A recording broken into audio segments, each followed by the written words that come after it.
And welcome back to another episode of Is Fitz Happy? I'm Luke. And I'm Emma. And we're continuing to discuss chapter 21? Yeah, chapter Yes. 21, Paragon of the Ludlucks. This is part 2 of that chapter. We left off last week with Paragon meeting the serpents and speaking to them briefly. And we're going to move on to the serpent's point of view. Yes. Well, I don't think he had really talked to them. He just told everybody not to shoot at the serpents. No, he's dropped his jaw open wide, and the sound that came from him vibrated the planks under Brashen's feet. Oh, yeah. Yeah, so it's from Brashen's point of view, so Right. he is speaking to them. We just don't know what it is yet. Okay. Yeah, so we're now in Shriver's point of view, and we get all these whole scenes that we've just talked about from last episode in their point of view. We get the whole, talking to Bolt and then going over to talk to Paragon. It starts off with saying that Shriver followed Malkin with heavy hearts. Her loyalty to him was unquestioned. She would have followed him under ice. Shriver had accepted his decision when he surrendered his dominance to She Who Remembers. But now, she's not so certain of the direction of things. She still trusts both of those serpents, Malkin and She Who Remembers, to save their race, but it seemed to her lately that the two leaders had given authority over to the silver ship who called herself Bolt. Shriver could find no trust for her. Although the silver one smelled like one who remembered, she had neither the shape nor the ways of a serpent. Her commands to the Tangle often made no sense, and her promises to lead them safely to a cocooning place always began with soon. Soon and tomorrow were concepts that the serpents could ill afford. The cold of winter was chilling the waters, and the runs of migratory fish were disappearing. Already the serpents were losing flesh. If they did not cocoon soon, they would not have the body reserves to last the winter, let alone enough to metamorphose. She is kind of probably a representative of the regular serpents in that group as well, although one who has a little bit more loyalty to Malkin than the other ones. Fair. So Bolt is kind of on shaky ground. Yeah, well, it makes sense because she has been ordering them around for Kennit. Yeah. And whenever I was reading this, I also kind of don't understand why Bolt is putting off taking them to where they need to go. I mean, maybe she didn't feel confident in her ask of Kennit to do this. Yeah, maybe didn't have enough on Kennit or something. I don't know, but it is kind of weird that she didn't ask sooner, especially if the waters are changing now. Yeah. It kind of feels too little too late. I don't know. I'm not sure why either. That's the only thing I can think of, though, is that she wanted more of a hold over Kennit, and maybe getting rid of Paragon is that last kind of link that she needs to disconnect from Kennit, so she and him are bonded kind of solely together and they can trust each other in this. I don't know. Fair. I don't know. But either way, whatever her plan is, it is going awry because the serpents are a little uneasy with her recent behavior. Yeah. Even though this last command from the ship made no sense at all, the serpents are going along with it. Destroy the other silver ship. Why, she wanted to know. The ship had not threatened them, nor challenged them in any way. He smelled of serpent in a confusing, muted way. Not as strong as Bolt did, but the scent was there nonetheless. So why destroy him? Especially why destroy him but leave his carcass undevoured? From the scent of him, it would be rich with memories. The other silver they had pulled down had willingly surrendered both flesh and memories. Why should this one be any different? And then Bolt had given them their strategy, kind of as how I had related last episode as well. Weaken them with the venom, then bring them down under the crush of serpent flesh and just sink the whole thing and batter it to pieces, but leave the pieces. Right. But then Paragon speaks. So Shiva is kind of in this kind of limbo where she's like, I trust Malkin and She Who Remembers. I have to follow them. I have to know that they trust the direction that we're taking. But Bolt's commands make no sense. So it sets up this environment that allows Paragon to be persuasive. Right. And he speaks and asks, "Why do you attack me? Does he bid you to do this? Does he fear to face me then, but sends others to do this task in his stead? He was not once so guileful about treachery. I thought I knew you. I thought to name you the heirs to the three realms. But they were folk who served their own ends. They did not scurry and slither to a human's bidding." So now all the serpents are stopping and kind of swimming in confusion. They had not been prepared to hear the victim speak to them. Right, which And- is kind of funny. Yeah. And I'm sure they don't know this reference to a he because Bolt is a she, and they don't know that Paragon is referencing Kennit. Right. And even more distressing, I guess, is that he's insinuating that it is a human calling the shots, Yeah. which does make sense to the fact that nothing that Bolt has been telling them to do makes sense to Mhm. their kind. And so I think this is a really interesting look at why they're getting the weird comments or commands, and especially makes it even more uneasy because why is Bolt listening to a human and telling them what to do from a human's perspective? Yeah. So again, he asks them after a little bit of an exchange, "Why do you attack me? Do you serve Kennit?" And the serpents aren't really answering because they don't have an answer. The two legs that clustered along the ship's flanks and clung to his upper limbs were unmoving and just watching what was happening. They knew they had no say in this. It was the business of the lords of the three realms. What did his accusations mean? A slow suspicion grew in Shriver's mind. Had the command to kill this ship truly come from Bolt? Or did she speak for the humans aboard her? Shriver watched avidly as both She Who Remembers and Malkin waited for the other to reply. But it was the nameless white serpent who spoke up. "They will kill you, not at the command of the man, but because the other ship has promised to guide them home if they do. Being noble and high-minded creatures, they immediately agreed to murder as a small price for saving themselves, even the murder of one of their own." This is really interesting to me because we don't really get a ton of perspective into what dragon culture is. We do get Dragon's point of view, right? Mm-hmm. But all the dragons later are stunted and don't have really good memories, and they're Except for Icefire and Yeah. a bit of Tintaglia. right. But this gaggle of serpents becomes a bunch of dragons who Yeah. aren't a perfect sampling of dragons. And we don't get a ton of time with Tintaglia or Icefire in general. Like, we get enough to know that they're arrogant, but there's not a whole lot of inner workings of the culture, I guess, and like how close they are to human beings. So I think this is a really unique perspective where these serpents have regained a lot of their memories.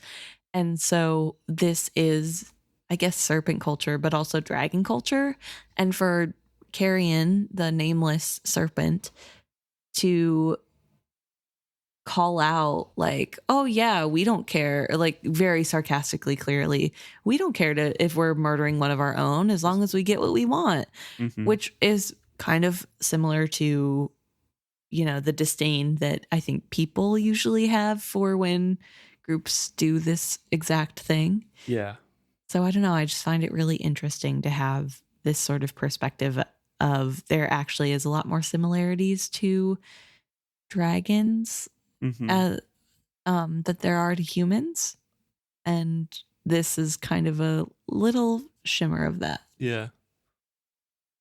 Paragon responds by saying, "One of your own. Do you truly claim me then? How strange. For though with one touch I knew you, I still do not know myself. Even I do not claim myself. How is it that you do?" Some other serpents are saying, "Well, he's mad. Let us do what we must do, kill him, and then she'll lead us north. Long enough have we delayed." And again, I feel like this is so interesting. It's something to latch on to, a way to ease the guilt about what they're going to do. Like, oh, it doesn't Save the matter. race, Yeah, yeah. we're saving the race and he's crazy anyway. So it's not like it really counts. And the white serpent, of course, is chiming up again, saying, "Oh, yeah, kill him quickly before he forces us to face what we have become. Kill him before he makes us question what the other ship is and why we should give credence to her. Perhaps this is a thing she has learned from her time infested with humans. As we all recall, they kill one another with relish. Have not we been assisting them in that task, all at Bolt's behest? If indeed those commands came from Bolt at all, perhaps she has become the willing servant of a human. Perhaps this is what she teaches us to be as well. Let us show her what apt pupils we are. Kill him." She who remembers speaks up and says, "There will be no killing. That is not right, and we all know it. We are the heirs of the three realms. When we kill for ourselves, not like this." So Shriver is relieved at that announcement, and then Teller, the green serpent who is a bard, speaks up and says, "What then of our bargain? She was to guide us home if we did this for her. Shall we now be left as we were before?" And Malkin replies, just saying, "Well, better perhaps to be as we're supposed to be than morphed into something that we're not, you know? Yeah. Let's try to do this on our own without being changed." Right, because we don't want to be changed into whatever Bolt is trying to make us. We want to be the Lord of the Three Realms. Mm-hmm. I find this whole situation really intriguing, especially knowing that at least the Tangle and Malkin, I'm not quite sure about She Who Remembers, but the rest of them know what Bolt is and understand that she is a ship, that is to some degree that she's a ship and she has the memories of dragons in her, but how she was made, and they still continue to follow her and try to see if it will work out. I don't know. It just was I feel like that's such an interesting. Yeah. And She Remembers kind of touches on it here too. Yeah. Saying, "From all we have heard, we converse with death when we speak to these beings. Yet once they were of us, and for that we owe them some small respect at least." So basically she's saying, I kind of understand what these things are, and we all kind of understand what these things are. So we're not going to kill you. We're going to go back. I'll talk to Bolt and say that we're not going to do that because out of respect for what these beings once were. And if it's actually the human giving commands, let Bolt and the human fight it out because we're not a part of that. We are not servants. Mm-hmm. If she refuses to guide us home, then I will leave. Those who wish to can follow me. Perhaps all I remember will be enough to guide us. Perhaps not. But we will remain the heirs of the three realms. And then another serpent chimes up, says that, yeah, that's easily said, but harder to live. Winter is here. You cannot guide us. The world is too much changed. Let us kill him. It is a small price for our salvation. And there's some other serpents who are like, yeah, it's a very small price. The ship who can give us no answers, who does not even claim a name among us, is a small price to pay for the survival of all our kind. She who remembers has said it herself. When we kill because we choose to do so. We kill for ourselves. This will indeed be for ourselves, if his death will buy our survival for us all. Do we buy our lives from humans, paying with the blood of our own? I think not. What will come next? Will humans command us to turn on one another? So now they're all fighting amongst one another. They're right. Throwing these insults back and forth between their forms, between their mains, and there starts to be an actual fight. Right, because it is something that apparently a lot of them are wrestling with, right? And just like in any group, there are people who believe different things. And these beings are really struggling with some of them thinking this is the price worth paying if it means that we get to survive. Mm-hmm. And others saying it's not right and we shouldn't do it. And it's not the way things have always been done. Mm-hmm. And I really enjoy that this is sort of a mini version of what's happening in Bingtown, right?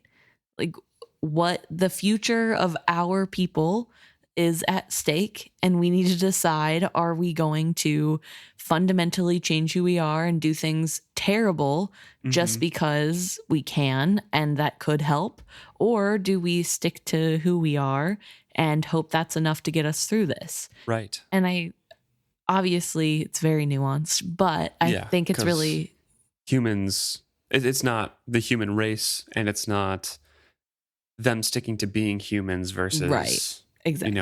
a subsect or whatever. But there is that, there's a parallel there. yeah, that little parallel happening, and I find that really interesting. They're literally all over this book. Mm-hmm. But yeah, just this whole idea of what's the better choice. And it's interesting that it's presented in so many ways in this book. And I don't really feel as though Hobb is trying to make either side a bad guy, if that makes sense. It's not. Yeah, it's just, I mean, we could easily tell that from the Bingtown point of view because slavery versus not, right. Invading army versus not, plus our protagonists versus not. But it's, if you boil it down to its simple components, like it's done with the serpents. It's just a moral quandary. Yeah, right? of what's the best way? How much are you willing to change to save everybody? And at what point is the change not worth it? So big of a change that it's no longer saving what you wanted to save. Mm-hmm. And I think that's such an interesting thing to be thinking of when you read these books. Yeah. And I do think Hobb does sort of lean towards, or it seems to lean towards, it's sort of a meet in the middle. It's a gray area where you can't stay the same, but you also can't fully change everything. Mm-hmm. It's sort of a growth.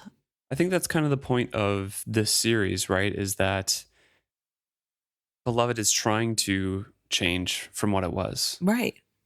But it's not going to be a jump into a new world that's all of a sudden better. It's always incremental. It's always shifting the wheel one little pebble at a time. Right. So it's going to be that compromise. So the serpents are fighting, and there's venom being sprayed all over, and Paragon's trying to stop them fighting. He's just like, you injure one another, cease this, kill me if you must, but do not end yourselves in this useless wrangling. And Shriver is in her mind going like, well, did this happen by accident, or did somebody take him at his word? Either way, some of the poison hit Paragon, and he starts screaming in pain in his human voice, flailing uselessly at the burning mist. This is really interesting to me because Vivacia never reacts in pain, that, or out loud at least, to the serpents and any toxins that are released at her. Isn't that interesting? Are toxins released at her? Yeah, the She Who Remembers uses her memory toxins multiple times in her memory whole... ones, not fighting ones. So you think it's different? It's different. Yeah. Okay. Because they talk about difference between, like shark stun, and they don't, like the conscious serpents aren't affected by that, but that's all the feral ones know how to do. Right. So there's like different levels to them. Okay. So I think this one's just more acidic? Yeah, it's more potent. Well, I guess also I feel like, I don't know, maybe not. I was going to say, I think there was, whenever the Carrion is fighting with She Who Remembers, because he gets his memories back in the very beginning, the nameless white serpent. Yeah. He is mad and does a toxin or something, like, I don't know. He lets out toxins in that encounter, but then I also don't know if it's close enough to the ship to make They're a difference. not. Remember, she abandons him the down. ship. Yeah. She abandons the ship and holds him down. And then when he's gone, she tries to follow him back and smells serpent, and then finds her way back to the ship. Right. Because that's what she smelled. So Paragon is burning right now, basically, from this acid. And from the deck of the ship, because of him being attacked and being in pain, some of the arrows are being shot from the ship. An arrow skipped over Shriver's hide and bounced harmlessly off of Malkin. The futile attack on their leader was enough to enrage the agitated serpents. A score of the serpents closed on the hapless ship. So they are just in a frenzy right now. It's an all-out brawl, and Malkin's like, no, stop them. I don't want to this is continue this. Yeah, we're destroying ourselves. Basically, yes. Cease this madness. We battle ourselves to no good end. And the white serpent is the one that pretty much stops everything. He says, if Bolt wants this ship killed, let her do it herself. Let her prove herself to us as worthy of being followed. Challenge her to the kill. And that kind of calms everybody down. Yeah, like let her prove herself. She hasn't done anything to prove herself. She can do this. I do just want to quick ask, does your version mention that the white nameless serpent is Carrion at all? Not in this chapter. Oh, he is repeatedly named on mine. That's why I keep yeah. calling him Carrion. Because in the white serpent's voice, the white serpent, blah, blah, blah. It mentioned Carrion, a couple chapters ago when he first introduced himself. Well, in this version, he is named anytime he speaks, and anytime he's mentioned, it's specifically mentioned as Carrion. Does it say a couple pages back when he first speaks up, does it say like the nameless white serpent? No, it says Carrion. So it might have been like that might be a fix. Because yes, the white serpent is nameless, but he said, call me Carrion if you must. Yeah, I was just wondering because I keep saying it, and so I was just wondering if like, oh wait, does your version even say that that's who it is? No, it doesn't mention Carrion at all.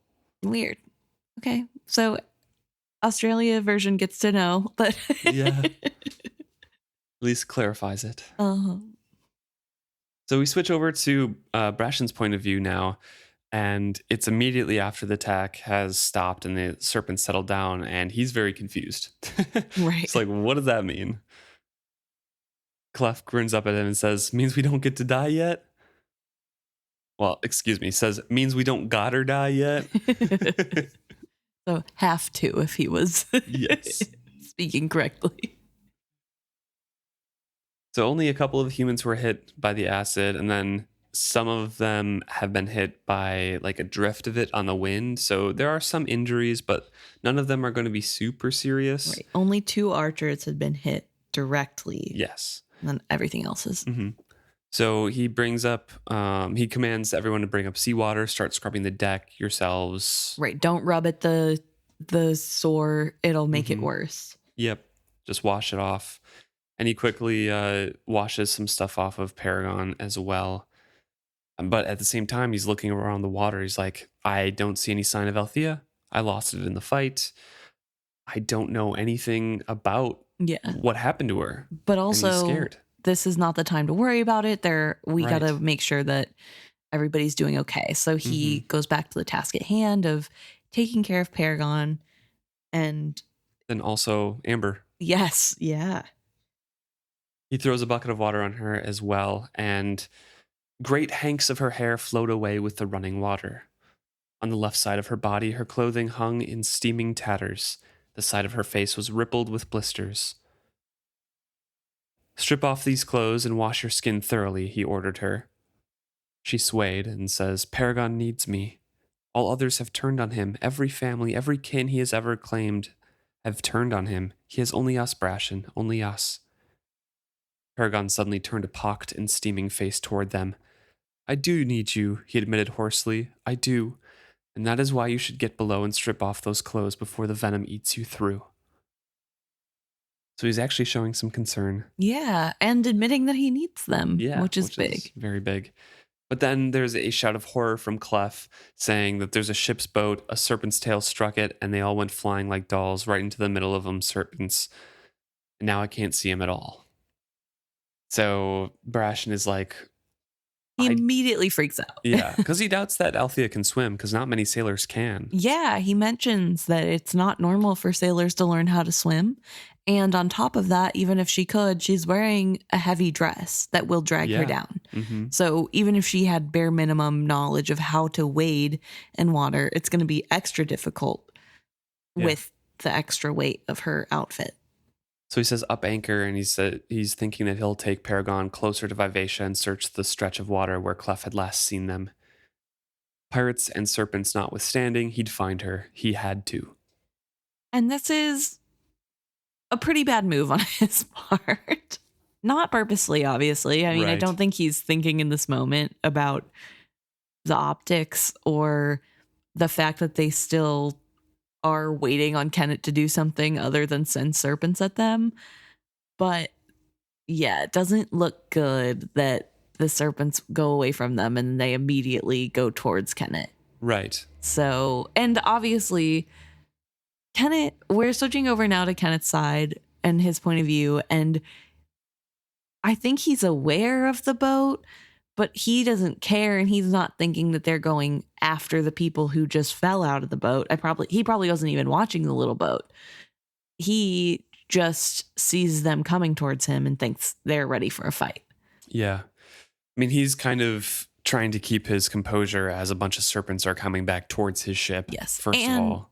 And on top of that, he can hear, it says, the distant screaming of his ship crawled up his nerves and grated against his soul, waking memories of a dark and smoky night years ago.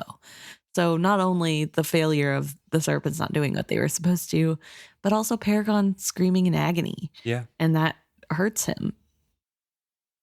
Bolt also doesn't know why they're returning and haven't completed the task.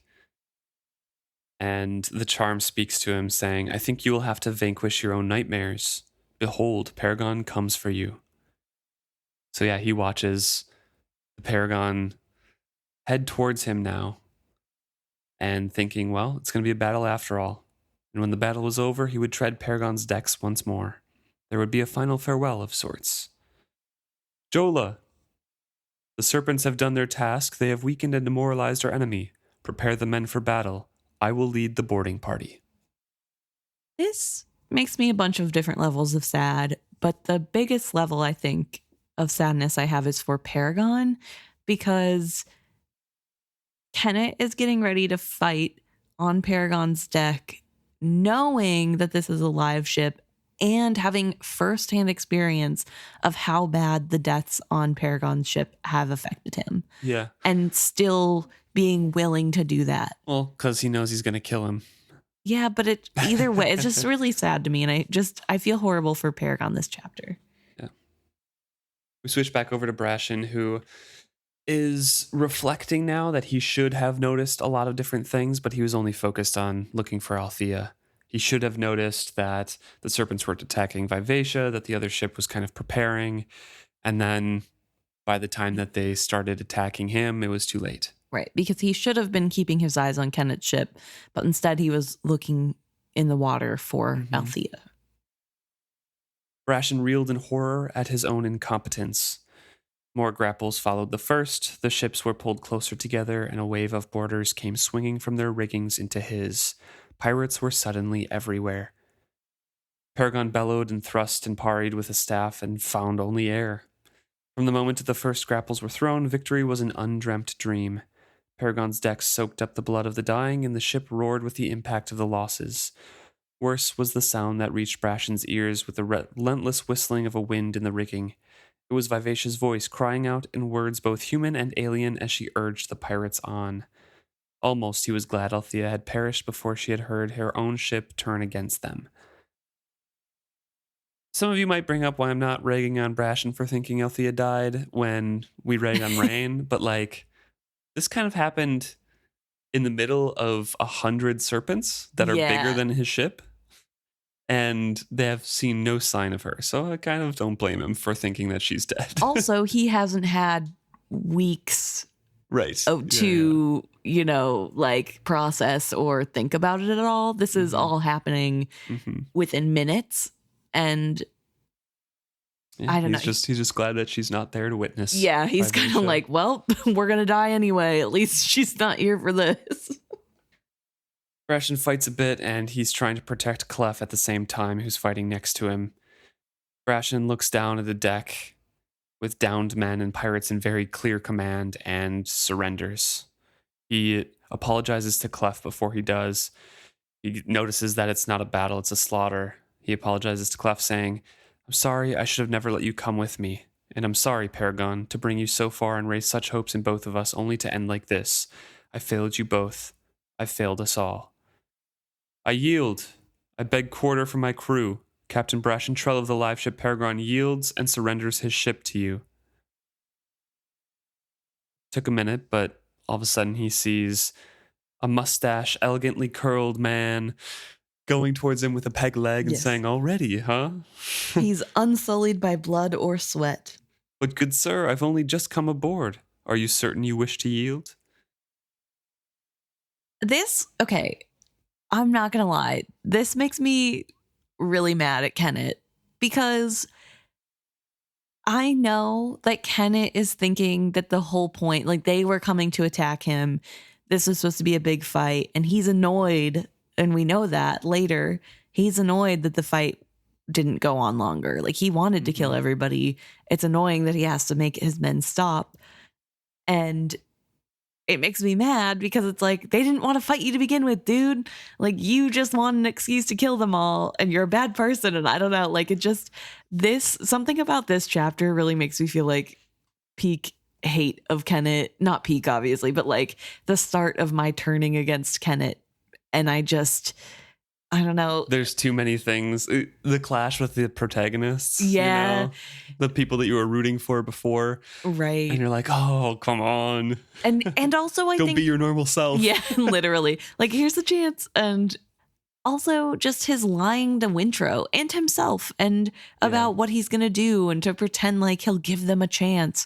In reality, this was always how it was going to go. It didn't matter what anybody said or did. This was the end result no matter what, because Kennit can't have Paragon alive. Mm-hmm. And I don't know. I think it just frustrates me more from Kennit or like towards Kennit because he never thinks he's the bad guy, but he like keeps trying to justify it as though this is justifiable. It's fine because they came at him first. Mm-hmm. And he won't have to actually lie to Wintro. So I don't know. It just it's frustrating. Yeah. But Brashen has given up, and even with Kennit's taunting, it doesn't matter.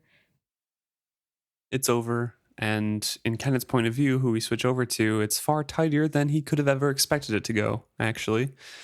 Not much loss, not much death. Before we go to Kennit's point of view, I do just want to finish on what Hap says. Clef? Sorry. Yeah, what Clef Different says. series. Yep. I don't know why. But I do just want to talk about that for a second because Kennit continues to make fun of the situation and say, my men would let your men pick up their swords again. Pity it would end so quick. And then Brashen doesn't give in to it. He just stays silent. And when he looks at Clef, Clef says, I wouldn't have given up, sir. I'd have died for you. Brashen let his own weapon fall. He set a hand on the boy's fair head. I know. That was what I feared. And I think that speaks volumes to Brashen's character. Mm-hmm. And like he could have fought back and maybe he would have won if he fought really hard. But I mean, listen, you never know. But ultimately, his pride wasn't important. The people he cared about were. True. And I don't know that, again, with having him side by side to Kennit, definitely liking Brashen more and more. But yes, we go to Kennit's point of view, and it is a lot neater. Although he does think that Brashen's a little bit. He's a churl. The churl had let it fall, his sword fall to the deck anyways without conceding it in the proper way and handing it over to Kennit. So he just kind of ignores Brashen after that. Right. I do want to ask, why would a pirate care if somebody gives up their ship and stop the killing? Why wouldn't they just keep killing anyway? I mean, Kennit cares. He's the gentleman king pirate, right? Mm. He wouldn't mind if he even says, like, I wish it would have gone on longer. The crew needs a good battle. They've gone way too long without one. But if you are going to do things, do it the proper way. Yeah. There's an order to things. I guess. Proper society demands it. He's always well groomed. He always says not the right things, but he negotiates in a proper way. Right. He's all about proper society. All about the word. That's how he was raised, Yeah. Interesting. Well, either way, it's over and he's annoyed. He would have to hunt down a slaver or two and let the crew indulge themselves, he thinks. So he really wants the crew to feel more battle, and he is sad that this one didn't go as long. He is, however, pretty happy that the Althea matter took care of itself because there are no female dead bodies, I guess, or any part of the crew that they have. There's no females on board. So it looks like she was in the little dinghy, and that dinghy is definitely gone. So he doesn't even have to lie to Wintro when he says that it wasn't his fault that Althea died. Important part to note before we move on is saying that he commanded that the survivors be secured under the hatches. Yes. And so, in thinking that his crew would have to have their appetite whetted with a slaver or two in battle, that might also help his situation with the serpents by being able to throw bodies over the side, because he notes that the serpents don't mind grabbing the dead bodies still, so he's still thinking that he can gain control back over the serpents. Like you said, he is very pleased that the whole Vestrit thing might be out of the way now, and he doesn't really have to lie to Wintro or even break his promise to Wintro anymore about that. And he notes that Brashen had seemed a little suspicious when he ordered all of the crew members below the decks of the Paragon, but pretty much everything's tidied up on the deck now. Everything's out of the way. He's ordering people to splash oil all over the deck. Right. And he's alone. Yeah, he has asked that after the crew splashes oil everywhere, they leave him because he has one last task, and then he will join them on the other ship. As he's walking around the deck of Paragon, he notes that Captain Trell seemed to keep a very clean ship. Paragon was as clean as Kennit had ever seen him. Ygritte had run a tight ship, but had not been much for spit and polish. His father's ship had been as cluttered as his home. Kennit walked to the door of the captain's chamber and paused there. A strange fluttering seized his heart.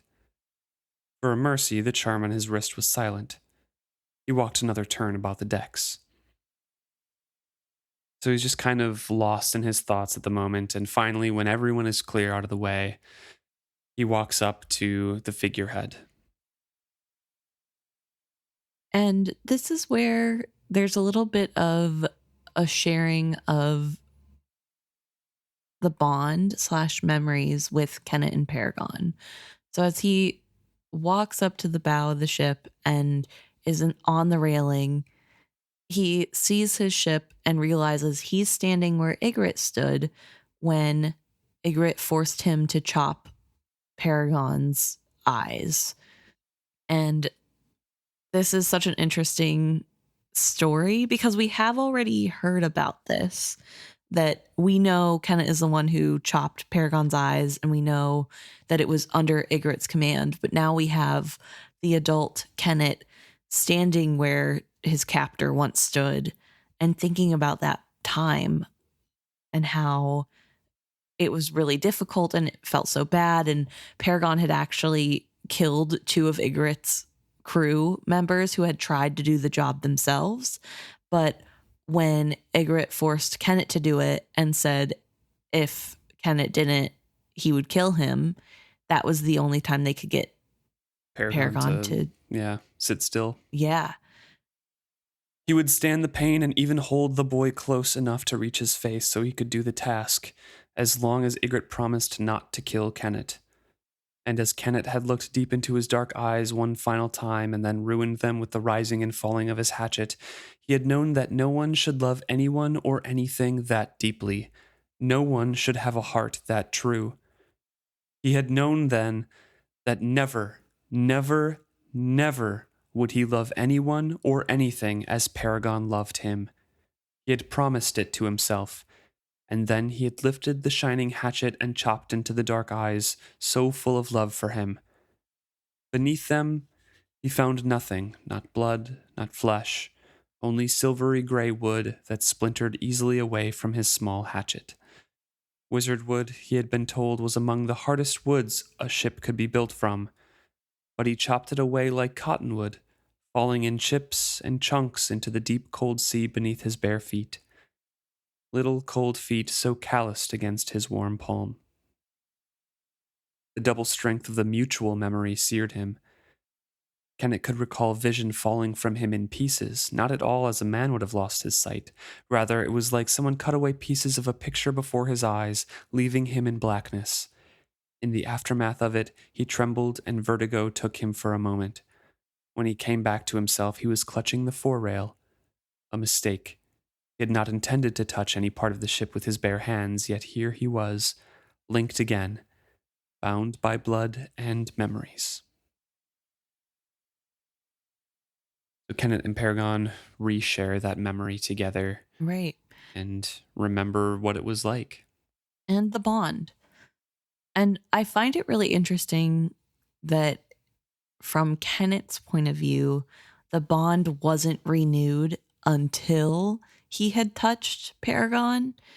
But that can't be true. Number one, because he felt that this was his ship from huge distance. And number two, he shared that memory with Paragon from Paragon's point of view. Like They were touching it through that shared memory, though. I thought, Yeah, because Kennit comes back too, and he's clutching the fore-rail as he's like coming back to himself. So sometime during that memory, he had touched the railing. I thought it was the vertigo that caused him to reach out and grab the rail to. At least that's not how I read it. Yeah, So I just, maybe. I mean, I don't know. I guess it's not very distinct of how No. that happens. So anyway, But the bond thing is very similar to other things in the book series. It's very similar to Beloved and Fitz's bond. How there's always that little tenuous string between them, but it's never really strong until Beloved touches him with the silvered fingertips, right. Then you can really feel that connection. And I feel it's something similar with this. Mm. Althea still has a very slight bond with Vivacia. That's why Vivacia responds, and Bolt is afraid of Althea coming on board. Right. But it's not going to do anything unless Althea comes on board and touches her wizard wood. Right. So I think it's the same kind of thing with this and with Kennit. How Kennit didn't want to touch his bare skin to the wood because he was afraid of letting Paragon in. Yeah. But he has now, and he says Paragon's name. Paragon doesn't look at him. But then after a pause, Kennit, my boy? I was so angry with you, the ship apologized in wonder. Yet you stand with me, and I cannot even imagine ever feeling anger for you. Whoa, that's not in my book at all. Really? Yeah. What does it say after incredulous recognition overwhelmed all other emotions? Well, I was so angry with you is there. The ship apologized in wonder. How could I ever be angry with you? Yet you stand with me, and I cannot ever even imagine ever feeling anger for you. That's I guess a big change. Yeah, it's a big change, but it's also Same I guess, thing. Yeah, but it's also more convoluted way to say it in my book. Yeah, So fair. I don't know. Maybe they just wanted to slim that sentence down. Kennit speaks up and says, I never thought to stand here again. I never expected to speak to you once more. Love was rising from the ship like a flood tide. He fought to hold his identity separate from Paragon's. This was not what we agreed upon, ship. This was not what we agreed upon at all. I know. Paragon spoke into his hands cupped over his face. Shame swept through him and touched Kennit as well. I know. I tried. I did try. What happened? Despite himself, Kennit spoke gently. He did not want to know. Paragon's rich, deep voice reminded him of thick treacle over morning cakes, of warm summer days running on his decks barefoot while his mother begged his father to make the boy be more cautious. Memories, all those memories, had soaked into the wood of this ship and were bleeding up to him. Now Paragon relates his story, how he did sink himself. He did stay down there for a long time. But eventually, serpents came. They talked to me. I knew I could not understand them, but they insisted I did. They nagged me and pushed me, asked me questions, demanding things of me. They wanted memories. They asked me for memories, and I kept my word to you. I kept all our memories secret. It made them angry. They cursed me and they taunted me and mocked me, and I had to, don't you see? I knew I had to be dead and forgotten by all, but they would not let me be dead and forgotten. They kept making me remember. The only way I could do as I had promised you was to rise again. And he describes how then he was somehow in Bingtown and he was rigged up on the beach, and maybe he could be forgotten there. But then he was outfitted and sailed. Just note that in my book, after they kept making me remember, he then says, I had to get away from them, and then describes how he got back to Bingtown. Like he then somehow got to Bingtown. So there's a couple sentences that are missing and just completely different. Interesting. More changes in this solo chapter. This chapter, yeah, it's literally at least been so negligible before that it didn't come up, but this chapter is very different. Kennit points out, yet you're here. Why did you betray me like that? Why do you make us both face this all over again? True agony was in his voice as he asked that. So Kennit is feeling very hurt over this. He actually is extremely hurt by the betrayal that Paragon wouldn't follow through on his promise, did sail out after him. Does your copy ask, why do you make us both face this all over again? Yeah. Okay. I just read that out. Sorry, I was trying to figure out where you were because I can't tell if you're skipping around or if there. Yeah, I'm getting lost. Just because the differences are. Yeah, it's really confused. Hard to tell. Yeah. No problem. Yeah, he does ask that. And that's why he has that true emotion. He's just like, why are you putting us through this again? Yeah. Again, it's Kennit shifting blame, but he does have true feelings for this and deep feelings about this. Right. True agony. Paragon is extremely remorseful, just saying, I did not mean to. They did not come to kill you. They said they only wanted Althea's ship back. They were going to offer to buy Vivacia back from you. I knew they did not have enough coin for that, but at one point I hoped that when you saw me, you would want me back. That perhaps you would take me in trade. The voice was rising to an edge of anger now. Paragon's shock at feeling his presence was wearing off. I thought perhaps when you saw me, clean and well-rigged and riding level in the water, you would want me back.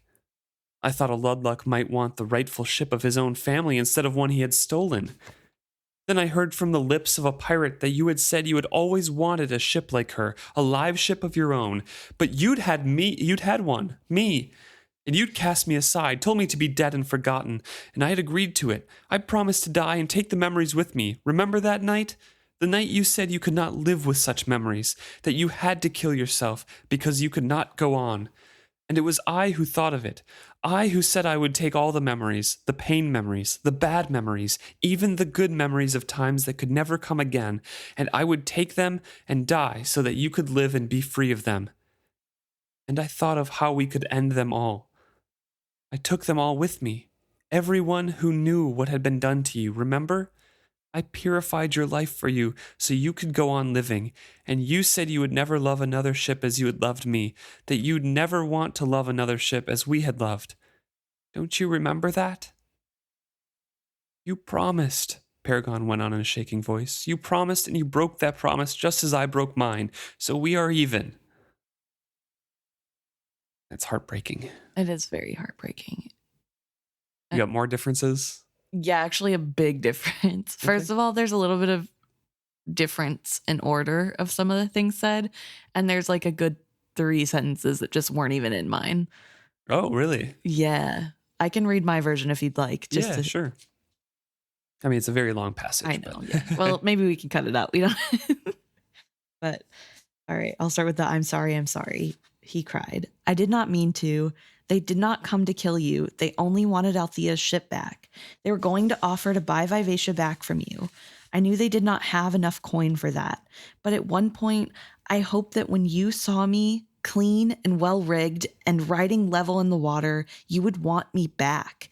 That perhaps you would take me in trade. The voice was rising to an edge of anger now. Paragon's first shock at his presence was wearing off.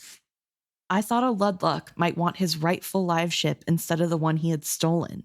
I had heard from the lips of a pirate that you had said you had always wanted a live ship like her, but you'd had one. Me. Remember that night? The night you said that you had to kill yourself because you could not go on with such memories?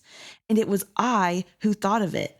I who said I would take all the memories, the pain memories, the bad memories, even the good memories of times that could never come again, and I would take them and die so that you could live and be free of them. I thought of how we could end them all.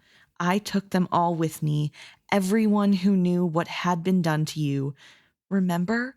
I purified your life for you so you could go on living.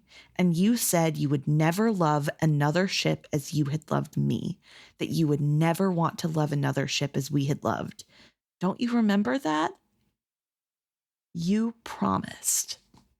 Yeah. So, yeah. So the end part is pretty much the exact same. Yeah. Starting with like, remember that night, the night you said that. Pretty much the whole thing is word for word, maybe one or two difference. But the big part is the beginning of that section, huh? Yeah. Because the Paragons reached up to seize handfuls of his own beard and drag it. I'm sorry, I did not mean to. That is a whole separate paragraph from the voice was rising to an edge of anger now. Interesting. Yeah, so it's a whole separate paragraph for me. And your section takes the I thought perhaps when he saw me clean and well rigged and moves it basically up into that paragraph. Yeah. And then switches the order around. Yeah. Interesting. Yeah. I wonder why they chose to do such drastic things when it's I know British English and Australian English are different than American English, but there's not enough differences. Yeah, it's not like they're changing a word or like the syntax because of grammar. Yeah. It's really weird to me. I don't know. But yeah, the whole thing is completely heartbreaking for Paragon, and we truly get a picture of what happened to them that final night. Right. It's kind of coming together that it was Paragon's idea to poison Ygritte and all of his crew with a piece of wizard wood. It was his idea to take all the memories that Kennit did not want to have anymore or could not go on living having. And not even the bad ones, the good ones too. Yeah, the good ones that could never come again. So anything that could cause Kennit pain, either by longing or just bad memories. Which I think is really important to think about when we see that Kennit can't stand being near Paragon because it reminds him of the treacle cakes and his mom and running barefoot and being carefree on the decks. Yeah. I think that's a really interesting thing, knowing that Paragon just said he took all the good things that could never happen again. And then as soon as Kennit is back on board, it resurfaces those memories anyway. Yeah. I don't know. I just find the whole thing, it's horribly sad and hard for Paragon because he doesn't understand why Kennit would break his word and why Kennit would move on. And isn't him being cleaned up good enough? Why wouldn't he want his real live ship? Yeah. And just his final anger realization saying, you broke your promise and so did I, so we're even. And that's kind of what takes Kennit out of the magic of this moment, I guess, where he is kind of feeling care for Paragon and talking with him and wanting, being kind. And that little we're even now, I think, is the start of him removing himself from this situation. Yeah. A boy's concept. Yeah, even a boy's concept. And the soul of Paragon had always been a boy. Of course, they bonded when he was younger because he was a boy too. And maybe the tragedy of what has happened to Kennit and the horrible things he went through could only have been survived because he had Paragon the boy to live it with him. Yeah. Kennit is thinking, perhaps only another boy could have won his love and friendship as Kennit had, and perhaps only a boy who had been as abused and neglected as Paragon could have stood by Kennit's side during those days. But Paragon had remained a boy, with a boy's logic, while Kennit had grown to be a man A man could face hard truths and know that life was seldom even or fair. And another hard truth, the shortest distance between a man and his goal was often a lie. And he says, "You think I love her? How could I? Paragon, she is not blood of my blood. What could we share? Memories? I cannot. I have already entrusted them all to you. You hold my heart, Ship, as you always have. I love you, Paragon. Only you. Ship, I am you, and you are me. Everything I am or was is locked within you, safe and secret still. Unless you have divulged it to others? Never.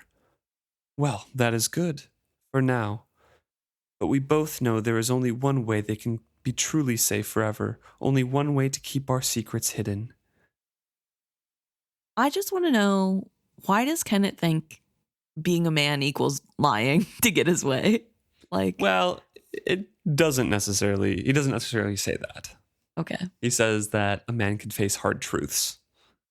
And sometimes the way to your goal is by lying. Yeah. But that is one of the hard truths that he has learned growing up. Okay. And he grew up in the Pirate Isles as a pirate captain. He conducted a mutiny against his last captain to take control of a ship with Sorkor. Yeah. And he's lied his way to the top. It's something that he has learned. And Yeah, it is a that's truth true. for him. That's fair. It's not necessarily what it takes to be a man, but it is something for him of what you have to do if you are to succeed. Yeah. Fair enough. But I do not like that part of his lie is, I love you, Paragon. Like, that can't be a lie. That's not a lie. I refuse to believe that is a lie. I think he's allowing truth to help him color the lie. Of course. Kennit lets silence set after he says there's only one way to keep our secrets hidden. And he's kind of... he feels a certainty growing in him. I was going to say he was kind of overcome, but he's not. He's just pleased that he knows that Paragon was always true to him. Right. It settles a debate that he had within himself, basically, of just like, did he betray me? Did he not? That agony of that indecision that he had before this. But now he knows, no, Paragon never did. He was always true to me. He was always my best friend. But we've got to kill him. And he's going to let me. His ship was true to him, as it always had been. He seized that thought and let it grow in his heart. He basked in the warmth of it and shared that security with Paragon. For this time only, he let himself love the ship as he once had. He loved him with the complete faith that Paragon would decide to do what was best for Kennit. And I think that's a really good sum of how Kennit loves other people, trusting that other people will do what's best for him. Yeah. No reciprocation needed. Mm-hmm. And that's really sad. He lets Paragon feel this, but in a way to manipulate Paragon, because then Paragon immediately makes his decision, just saying like, but what about my crew? He's just automatically, Kennit does love me so much still. Right. Of course I have to keep Kennit safe. Right. I have to do this. And I do wonder,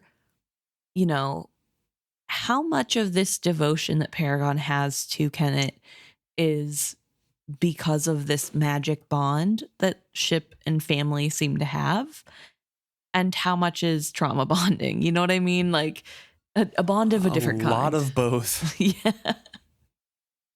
Because I don't know. It's so hard. And it's really interesting also to see Paragon interact with Kennit, not in a memory, in real time, so to speak, because this is like the most normal, I guess, we've seen Paragon, right? Yeah. He's not switching back and forth. I mean, he does get angry and sound like a petulant child, but he's not. He has a blood bond on him now. Yeah. He has all of his memories on board now. Yeah. And so I just find it really interesting to see that it's really subtle. You got to look for it, but he is really even keeled. He is a lot more calm. He's allowing Kennit to talk back to him, and he's asking Kennit questions. He's not shutting up immediately. Yeah. And part of that is also because he doesn't have to worry about slipping up and telling a secret. Kennit knows all the secrets. But I will say he was pretty even-keeled and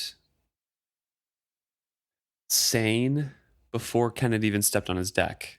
When he was talking to Amber and Brashen, saying like, yeah, I do need you guys.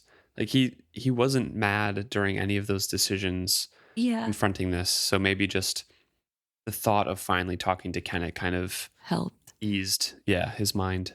Yeah, and I guess what I mean more so too is like Kennit is sort of pushing Paragon in a way, and anytime anybody else tries to push him in a conversation, it does not end up well and never goes the way they want it to.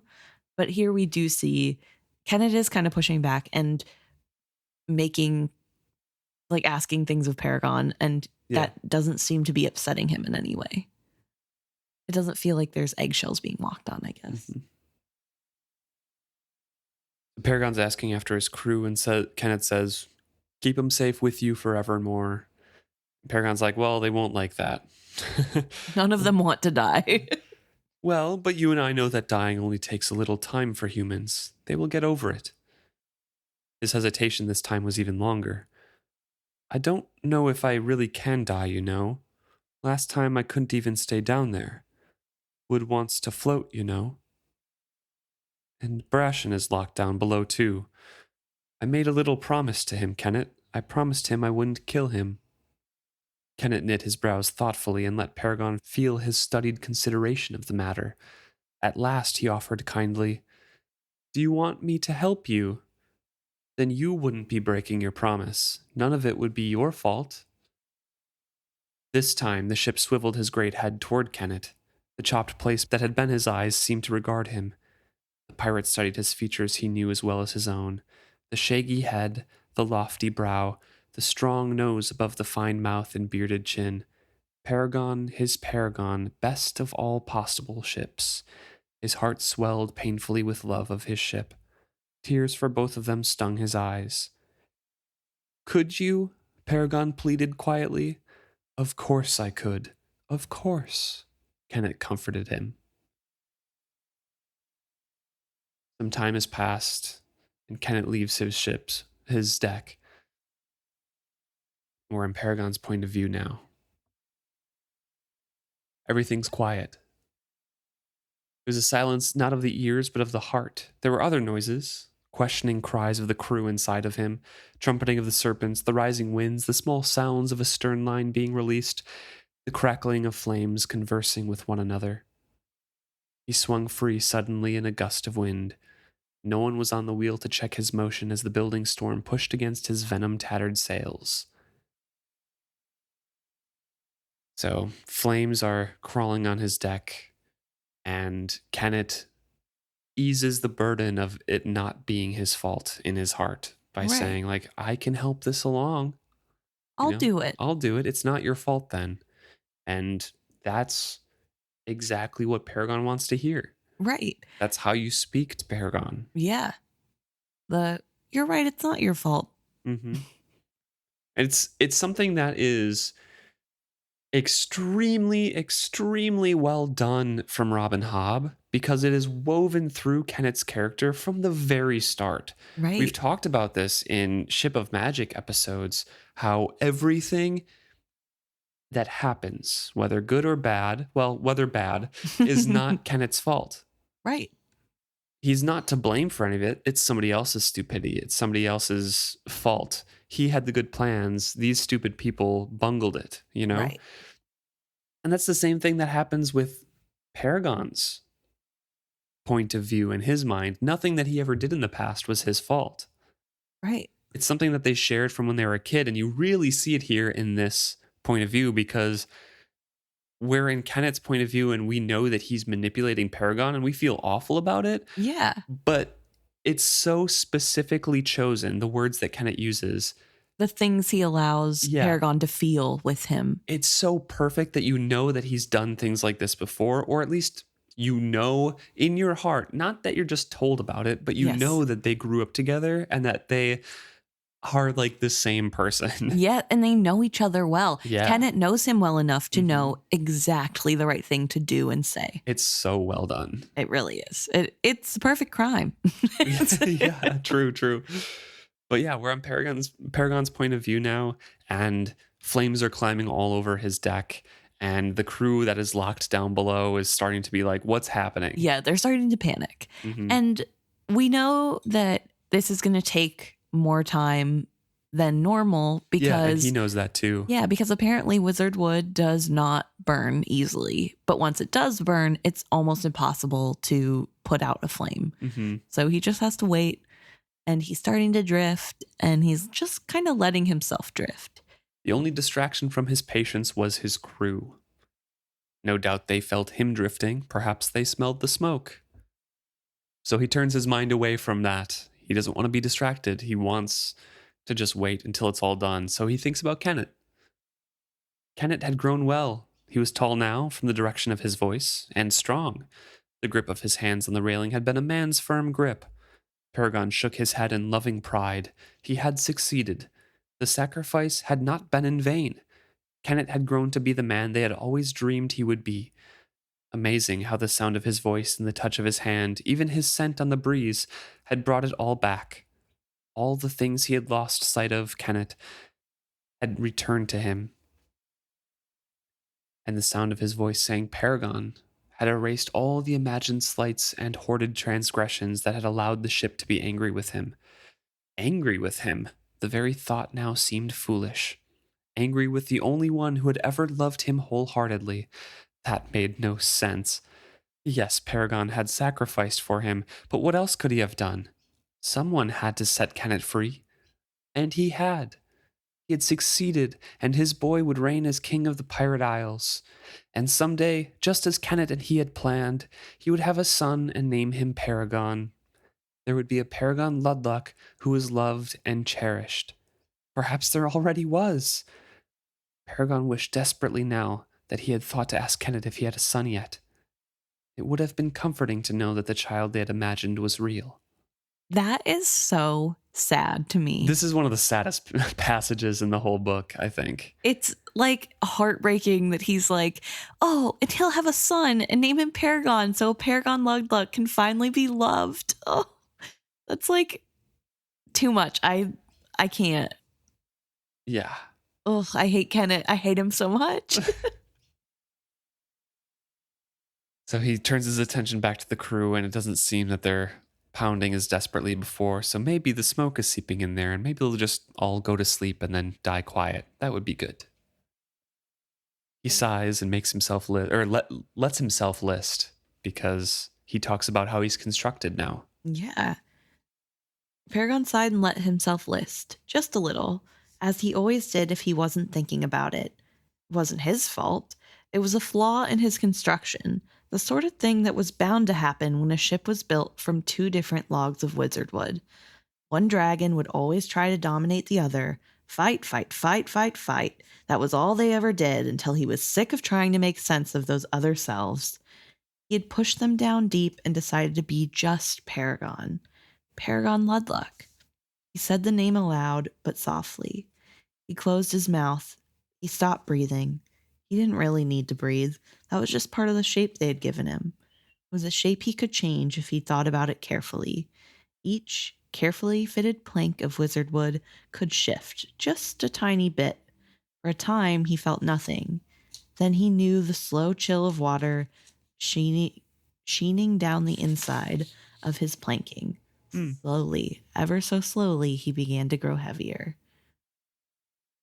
It's a difference again, right? Just that sentence. Like for a time he felt nothing. Then inside himself he knew the sheen of seeping water, the slow chill of water running down slowly down the inside of his planking. Weird. Yeah, no. Yeah. It's just like the order of things. Yeah, again.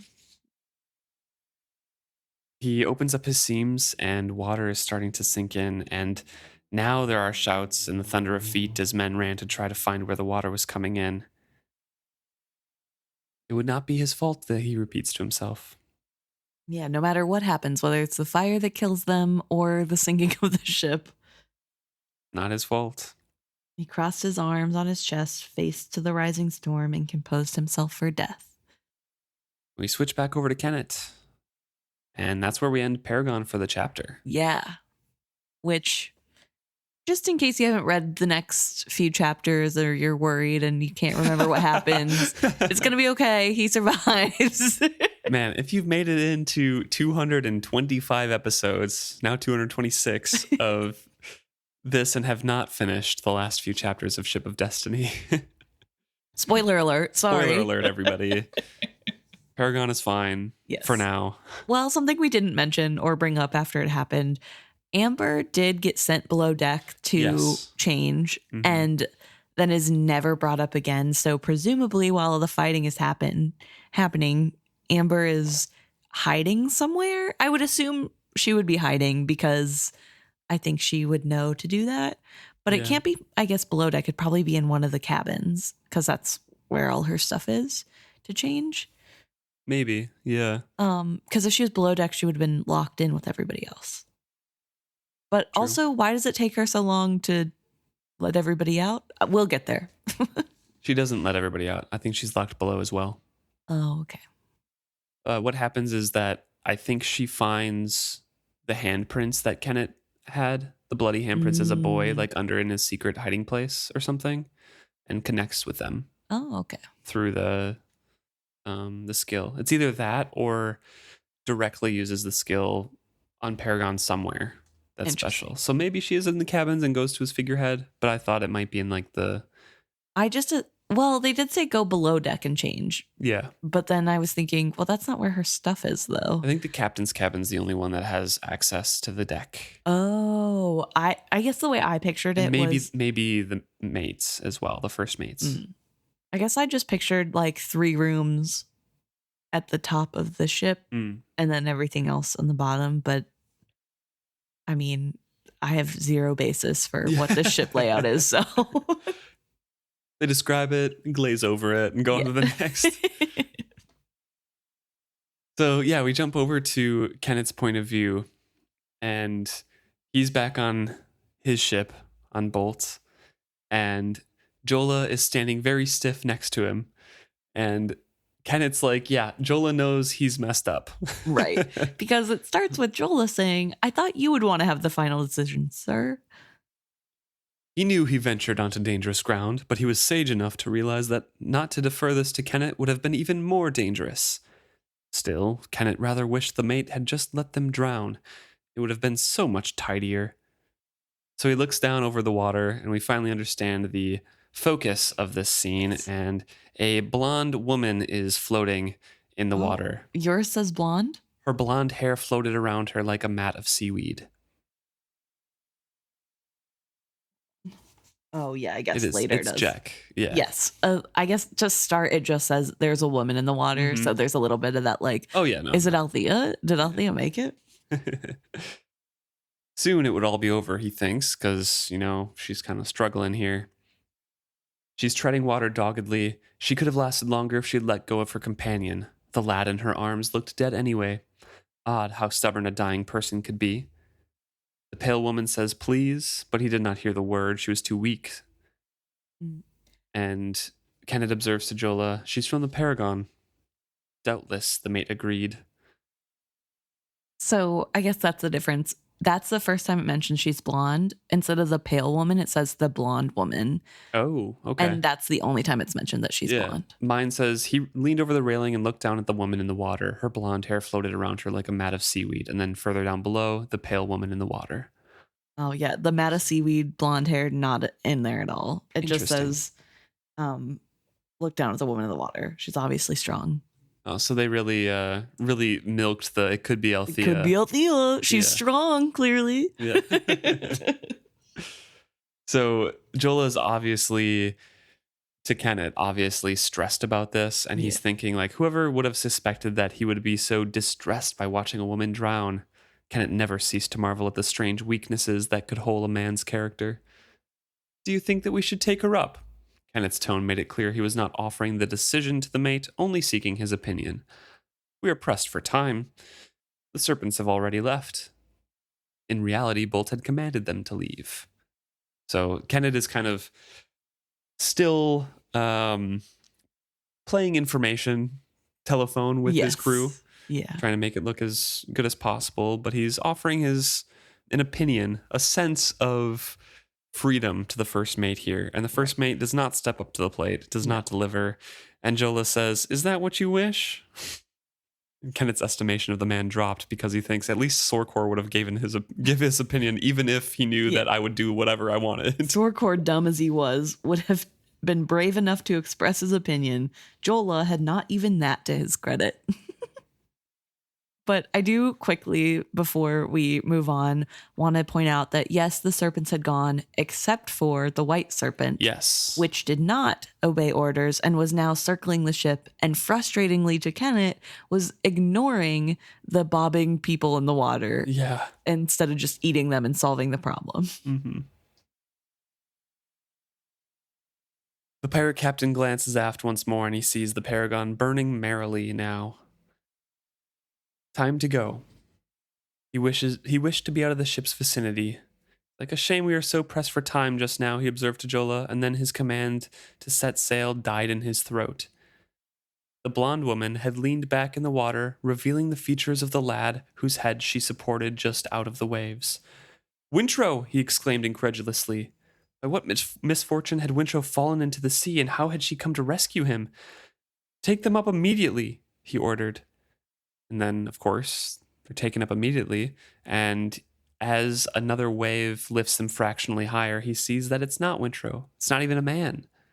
Yet the compelling resemblance the woman in the water bore to the lad gripped Kennit, and he did not rescind his command. "You know it has to be her," his charm whispered. "Althea Vestrit. Who else could look so like him? Bolt will not like this. You serve your end, but not hers.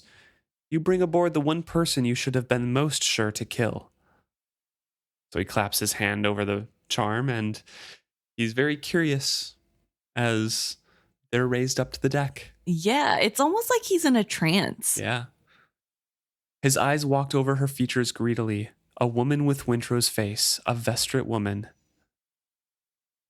He realized he was staring, recognized too the puzzled silence of the crewmen who had gathered round the sprawled woman. "Well, get them below. Must I command you to the obvious?" And then he says, "Set a course for Divvytown. Signal to Marietta to follow us." It doesn't call her a Vestrit woman in my copy. Really? Yeah, it just says a woman with Wintrow's face. And that's the end of that thought.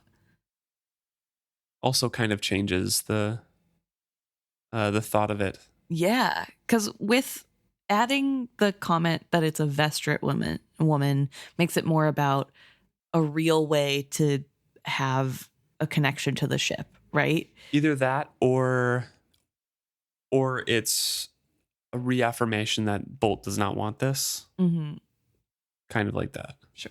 But I guess with my copy, it's more like it's about the Wintrow resemblance. Yeah, it's all about Wintrow. It's nothing to do with the fact that she's who she is. And mostly it's written in the original too, as it's all about Wintrow. Yeah. Basically.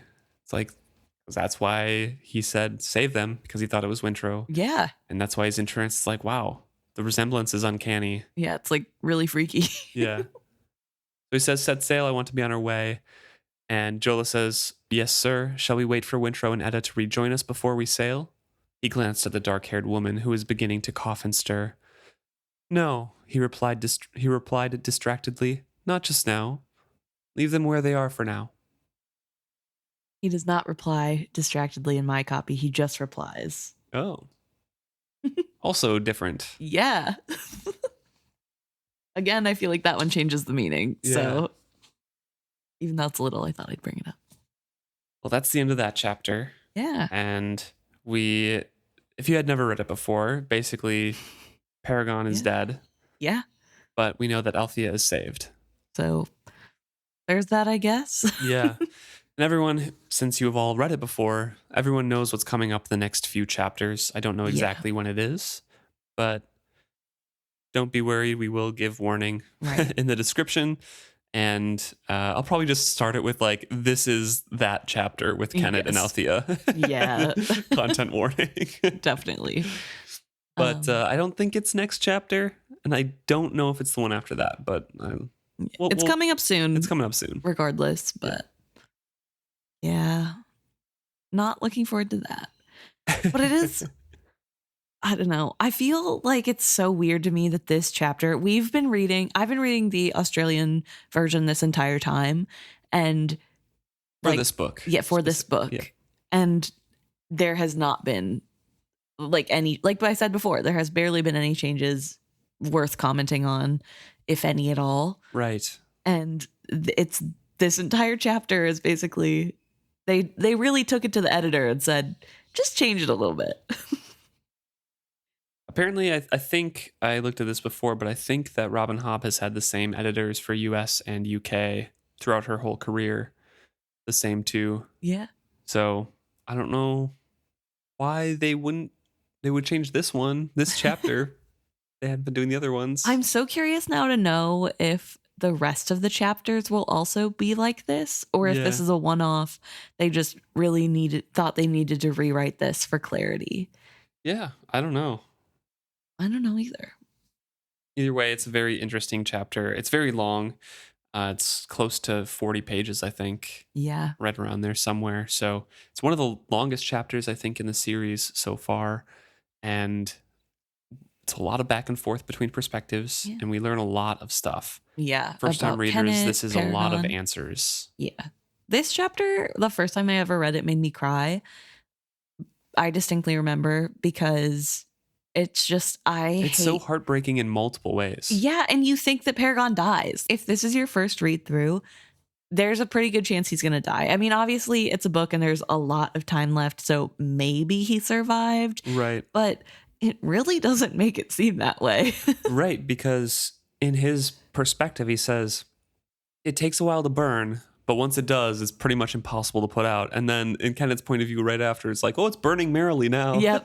Oh, looks like it's good. We're good. Yeah, not great. Also, I wonder what it would be like to be the crew of the Paragon, not one of the main crew, like just a random sailor on that ship. Right. Like, you already were a little trepidatious about the mad ship, and now you're locked on the burning ship as it starts to drown you, and the curse of Paragon is back. Like, I don't know, not great.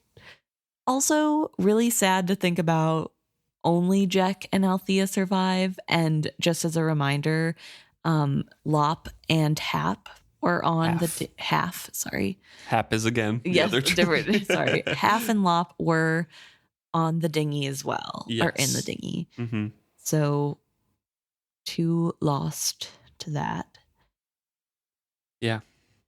Yeah, sad. Things are accelerating quickly now. Yes. We get a little bit of a lull where bad things happen, and where Paragon is sailed to Key Island. Yeah, and he's going to get his face carved now. Yes. I genuinely thought the face carving of Paragon was going to happen way earlier. Oh, yeah? Yeah, I don't know why I thought that, but I genuinely, since chapter 2, have been like, all right. When is it? Like, because they talked about it so far away. Like, yeah, they talked about it while they were still on the beach, right? Mm-hmm. So, I don't know. I really genuinely thought that was happening way quicker. Unfortunately not. It's Robin Hobb. It takes a while. True. But yeah, so sad thing. I also just wanted to quickly point out that Paragon, his whole deal was he didn't want to break his promise and be the one that killed his crew after he promised he wouldn't. However, as soon as he starts burning, he's like, well, maybe I'll sink them too. They'll either drown or they'll die of smoke inhalation. Not his fault, though. Kennit helped him. Kennit started the fire, and honestly, that's enough. But also, if you drown yourself, you're going to put out the fire. So I don't know what he was thinking there. Well, it's not going to, go under all at once. It's just opening up cracks a bit, so water's just seeping in slowly. Maybe he's hoping that if they pass out, then they'll drown in the puddle. Yeah, maybe. I don't know. It'll be quicker. I don't know. Paragon. Thank you so much for tuning in this week and finishing out this chapter with us. If you have thoughts about this chapter so far, or the book so far, or the trilogy so far, or what you're looking forward to in the next books, please let us know.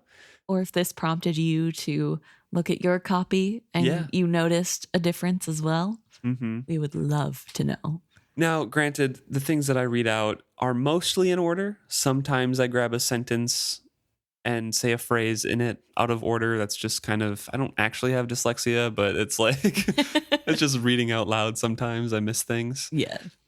And I jump around passages. So don't directly compare my reading out to your books and say it's different, because it might be because of my mistakes. But we are interested if your copy has vast differences. If Carrion is named or not. Yeah. If it's the blonde seaweed hair. If she's even mentioned to be blonde. So thank you so much. And if you have any of those thoughts to send to us, please email us at isfitshappy@gmail.com, or you can message us on any of our social medias or comment on any of our social media posts. It is Fitshappy at all of the following: Facebook, Instagram, Twitter, /X, YouTube, Blue Sky, Reddit. And that's it. I think so. I think I do that every single episode that we do. I don't know if I've listed them all. If I missed any, you can go to our website at isfitshappy.com and find all the links there. Yes.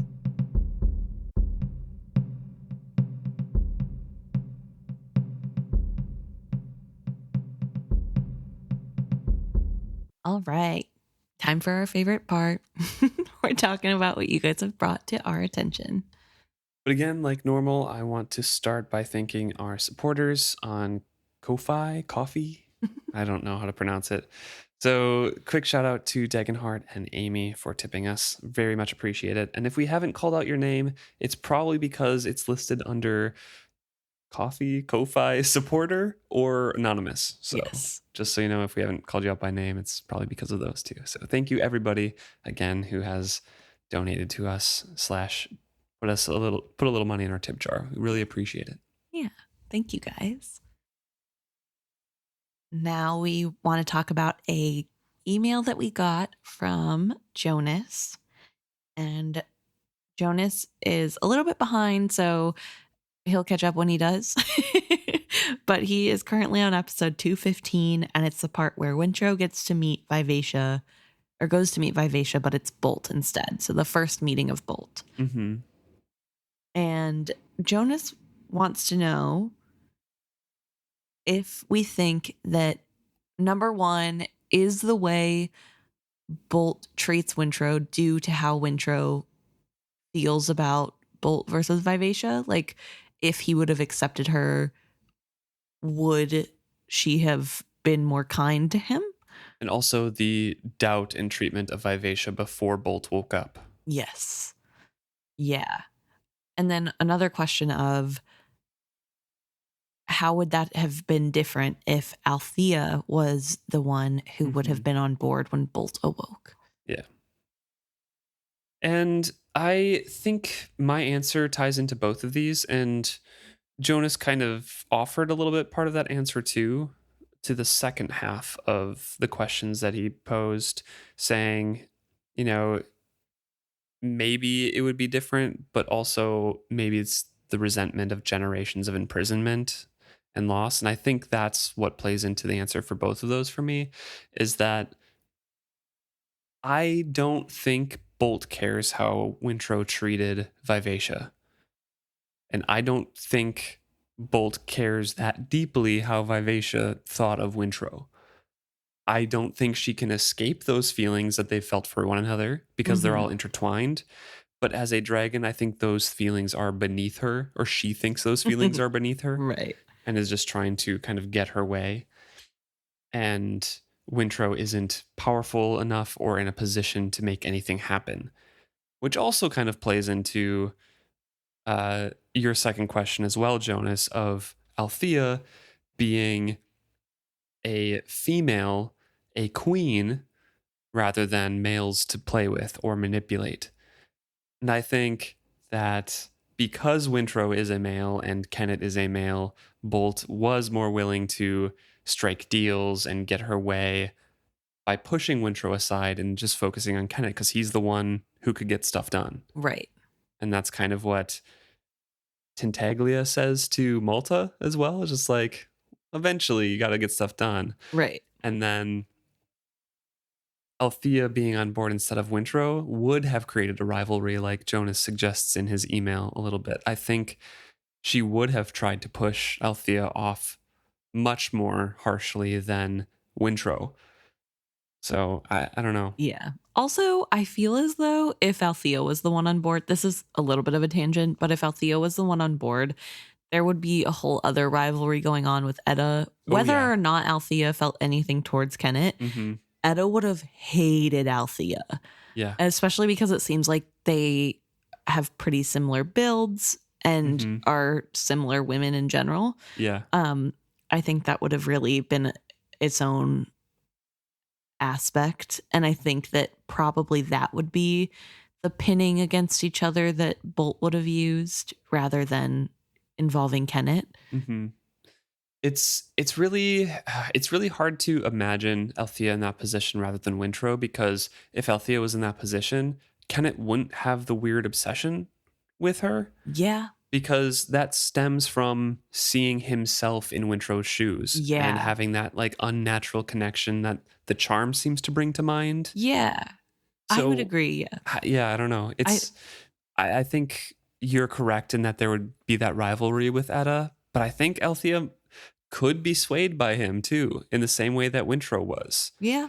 But also, she's not as reflective as Wintrow. No. And not as willing to see like the greater good, and would be more focused on the immediate moral actions that he's taking, I think. Not even the moral actions. I think she just would be caught up on the fact that he wants to claim her live ship as her own. True. And she just would never get over that. Like, it doesn't even matter. He could have been an actual saint and she would have not cared because it's her ship. Yeah, true. And it's a man telling her she can't have her ship. So, like, genuinely, I feel like nothing else matters to her. Yeah.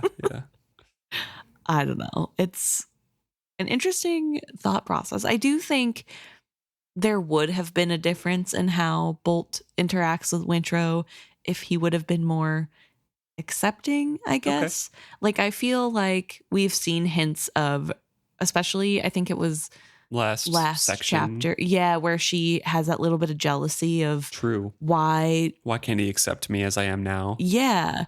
And so I do think there's something to, if Wintrow were to just cast aside Vivacia and wholly accept Bolt and pretend like Vivacia didn't exist, she would love that and probably welcome it and be more willing to be nice to him. And I mean, that's dragons though, right? Flatter them as they are. Yeah. And they are as they are. Don't wish them to be something else. Exactly. That's insulting. Yeah. So I think partially it would change things, but also, like you said, he still doesn't have any power. So how much it would change, who knows? Maybe it would be a little bit more playful banter than her trying to threaten to kill him all the time and making his heart palpitate. I mean, a lot of that is the reaction to Wintrow just bringing up Vivacia and saying, like, I know you're in there. Yeah. The whole time. True. So if Wintrow accepted Bolt, there would be no reason for those confrontations to happen. True. Maybe she would tell stories of her dragon memories to Wintrow. Yeah. Which would be really cool. But also maybe not, because he's a human and she doesn't care. Thank you, Jonas, very much. Yeah. And then I wanted to talk about a comment we got on last episode from Cookie Baker on Facebook. And this is about prophets and catalysts, because we had a whole conversation about, is Paragon a catalyst for Amber? Does Amber have another catalyst? Is it Wintrow? We had a whole conversation, and Cookie Baker says, I love to think about prophets and catalysts. I had a crackpot theory that the locket is being the prophet for Wintrow. Kennit seems to be more swayed by the locket than he knows. Which is really, really interesting to think about, because taking it at face value, as if it were true, that means the locket would have to sway Kennit in order to sway Wintrow, or put Wintrow in the right spots, which is very convoluted. But also the locket is trying its best to move Kennit in a certain way. And to be fair, the locket is trying to get Kennit to do something that will help with dragons, right? That's been made pretty clear in the last couple. Because the locket was a dragon. Yeah. And so I think there's definitely something to be said about his manipulation of Kennit, whether or not Kennit acknowledges his being manipulated. But I don't know. With that out of the way, though, it's fun crackpot theory. I do not believe that the locket is a prophet for it, because I truly do believe in the one prophet per generation kind of thing. Beloved is that prophet. There can't be other ones. But it's another player trying to sway and bring dragons back to the world. True. So it's following the same path that the Fool wants, really, or Amber wants. But I wouldn't really call it a prophet. But it is fun to think about. It's another influence on Wintro. Yes. Because I believe next chapter, the locket continues to talk to Kennit and being like, hey, bring Etta and Wintro back to this ship. Yeah. Or I will tell everyone that you're a weirdo. Which, surprisingly effective threat. Yes. Yeah. Yeah. So it's an interesting conversation there. Yeah. But I like the idea. I also don't know if I fully believe it, but I do like it. And I always appreciate a good crackpot theory. So, yeah. So thank you, Cookie Baker, for that.